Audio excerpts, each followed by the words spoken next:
नमस्कार। आकाशवाणी जयपुर अजमेर से प्रस्तुत है प्रादेशिक समाचार।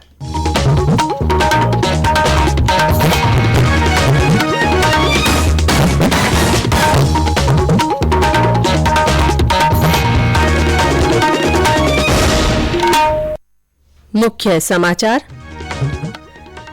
G20 शिखर सम्मेलन आज से इंडोनेशिया के बाली में शुरू। प्रधानमंत्री नरेंद्र मोदी वैश्विक नेताओं से चर्चा करेंगे। आदिवासी स्वतंत्रता सेनानी भगवान बिरसा मुंडा की याद में आज जनजातीय गौरव दिवस मनाया जा रहा है। कई कार्यक्रमों का आयोजन। राष्ट्रीय खेल पुरस्कारों की घोषणा। अचंता शरद को मेजर ध्यानचंद खेल रत्न और सीकर के ओम प्रकाश सहित 25 खिलाड़ियों को अर्जुन पुरस्कार। और प्रदेश में ठंड के असर में बढ़ोतरी। माउंट आबू में पारा 8 डिग्री सेल्सियस पर पहुंचा।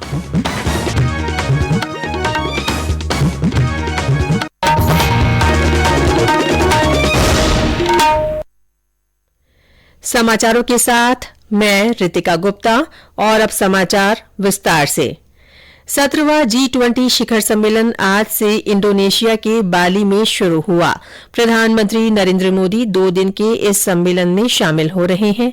इससे पहले श्री मोदी 3 दिन की यात्रा पर कल शाम इंडोनेशिया पहुंचे।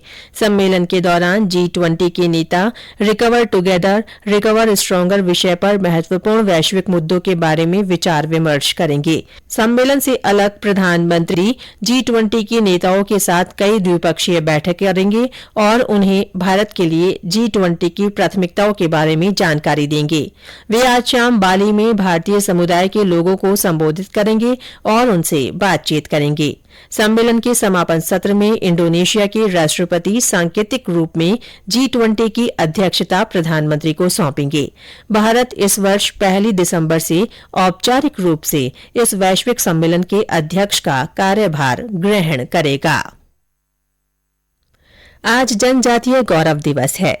ये दिन महान आदिवासी स्वतंत्रता सेनानी बिरसा मुंडा की याद में मनाया जाता है। केंद्र सरकार ने देश के इतिहास और संस्कृति में जनजातीय समुदाय के योगदान को देखते हुए 15 नवंबर को जनजातीय गौरव दिवस घोषित किया है। इससे सांस्कृतिक विरासत और राष्ट्रीय गरिमा के संरक्षण के लिए भविष्य की पीढ़ियों को प्रेरणा मिलेगी।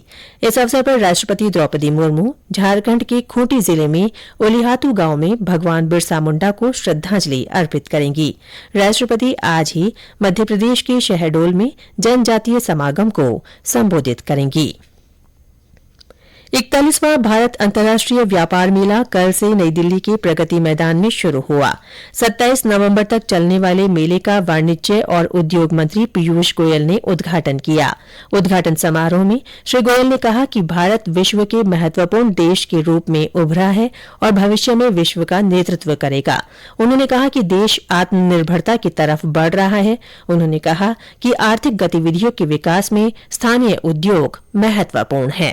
भारत ने गत 8-8.5 वर्षों में अर्थव्यवस्था को मजबूत बनाने के लिए फाउंडेशन बनाई। आज उसका परिणाम है कि जो पूरी दुनिया में उथल पुथल है, भारत एक ऐसा देश है जहाँ अमन शांति भी है, विकास भी हो रहा है, अर्थव्यवस्था भी आगे बढ़ रही है। जो माननीय प्रधानमंत्री मोदी जी ने अर्थव्यवस्था को मजबूत करने के कई सारे कार्यक्रम लिए, उसी के कारण आज भारत एक ब्राइट स्पॉट उभर रहा है। समारोह में वाणिज्य और व्यापार राज्य मंत्री अनुप्रिया पटेल और सोम प्रकाश भी उपस्थित रहे। मेले में Afghanistan, Bangladesh, Bahrain, Belarus, Iran, Nepal, Thailand, तुर्की, संयुक्त अरब अमीरात और ब्रिटेन सहित 12 देश हिस्सा ले रहे हैं। व्यापार मेले में राजस्थान मंडप का उद्घाटन राजस्थान लघु उद्योग निगम राजसिको के चेयरमैन राजीव अरोड़ा ने किया। राजस्थान मंडप राजस्थानी कला और संस्कृति के प्रतीक के रूप में दर्शकों के बीच आकर्षण का केंद्र रहा। मंडप के निदेशक दिनेश सेठी ने बताया कि मंडप में राज्य के विभिन्न क्षेत्रों से व्यापार मेले में भाग लेने आए उद्यमियों द्वारा लगभग 27 स्टॉल्स लगाई गई हैं। प्रदेश में रबी फसल के लिए किसानों को समुचित यूरिया मुहैया करवाने के लिए कृषि विभाग आवश्यक इंतजाम कर रहा है। हाड़ौती में यूरिया की किल्लत से जुड़ी खबरों के लिए विभाग ने अतिरिक्त उर्वरक की खेप भेजी है। बूंदी में यूरिया वितरण के लिए ग्राम सेवा सहकारी समितियों में सुपरवाइजर नियुक्त किए गए हैं। किसानों को यूरिया के सुव्यवस्थित वितरण को लेकर जिला कलेक्टर ने बैठक लेकर कृषि अधिकारियों को आवश्यक निर्देश दिए। बैठक में विभाग के उप निदेशक ने बताया कि जिले में अब तक 9,300 मीट्रिक टन यूरिया वितरित हो चुका है। उन्होंने बताया कि हर किसान को राशन कार्ड में एंट्री करके 2 बैग यूरिया उपलब्ध कराया जा रहा है। उन्होंने बताया कि करीब 200 मीट्रिक टन यूरिया निजी फर्मों के माध्यम से किसानों को वितरित किया जाएगा। जिला प्रशासन ने अनियमितता की शिकायतें मिलने पर 2 उर्वरक दुकानों के लाइसेंस भी निरस्त कर दिए हैं।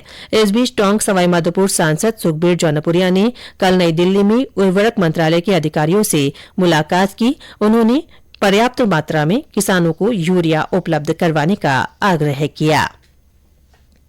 प्रगतिशील किसानों, कृषि उद्यमियों और कृषि निर्यातकों का खंड स्तरीय संवाद कार्यक्रम कल बीकानेर में आयोजित हुआ।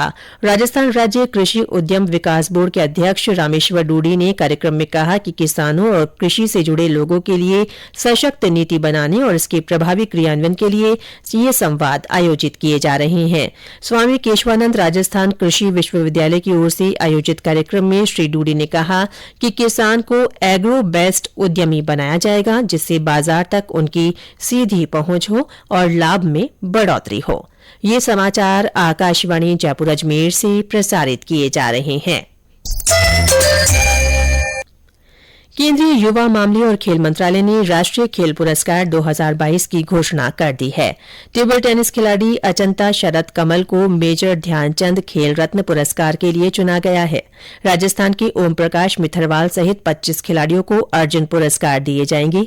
नियमित श्रेणी में 5 और लाइफ टाइम श्रेणी में 3 प्रशिक्षक द्रोणाचार्य पुरस्कार के लिए चुने गए हैं। खेलों में लाइफ टाइम अचीवमेंट के लिए 4 खिलाड़ियों को ध्यानचंद पुरस्कार दिया जाएगा। राष्ट्रीय खेल प्रोत्साहन पुरस्कार के लिए trans stadia enterprises private limited, कालेंगा इंस्टीट्यूट ऑफ इंडस्ट्रियल टेक्नोलॉजी और लद्दाख स्की और स्नोबोर्ड एसोसिएशन के नाम की सिफारिश की गई है। राष्ट्रपति 30 नवंबर को राष्ट्रपति भवन में विजेताओं को पुरस्कार प्रदान करेंगी। उदयपुर के केवड़ा की नाल के पास ओढ़ा पुल पर रेल लाइन को क्षतिग्रस्त किए जाने के मामले में मुख्यमंत्री अशोक गहलोत ने कल देर शाम उच्च स्तरीय बैठक की। मुख्यमंत्री ने घटना की जांच राजस्थान एटीएस एसओजी से करवाने का निर्णय लिया।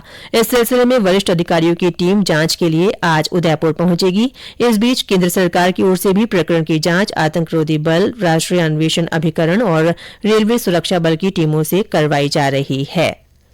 प्रदेश में सर्दी का असर धीरे धीरे बढ़ने लगा है। मौसम विभाग के अनुसार पश्चिम विक्षोभ के कारण बीकानेर संभाग में बादल छाए हुए हैं और हल्की बूंदाबांदी के दौर से ठंड बढ़ गई है। शेखावाटी क्षेत्र के जिलों में भी सुबह के समय कोहरा छाया रहने लगा है। चित्तौड़गढ़ जिले से हमारे संवाददाता ने बताया है कि वहां ठंड बढ़ने से दिनचर्या प्रभावित होने लगी है।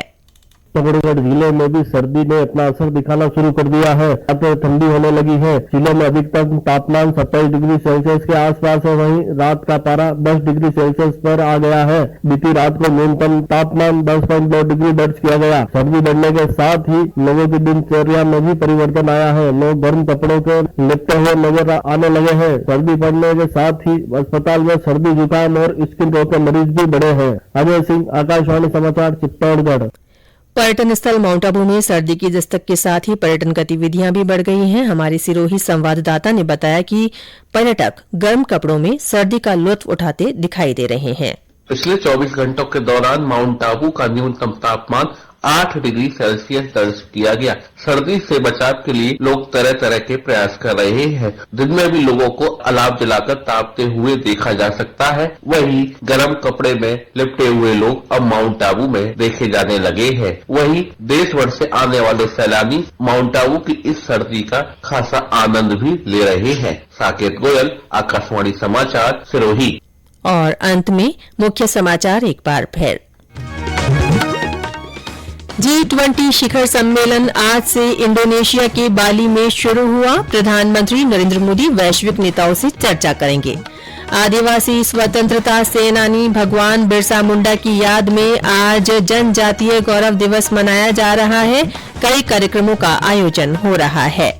राष्ट्रीय खेल पुरस्कारों की घोषणा हो गई है। अजंता शरद को मेजर ध्यानचंद खेल रत्न और सीकर के ओम प्रकाश सहित 25 खिलाड़ियों को अर्जुन पुरस्कार दिया जाएगा। और प्रदेश में ठंड के असर में बढ़ोतरी हो गई है।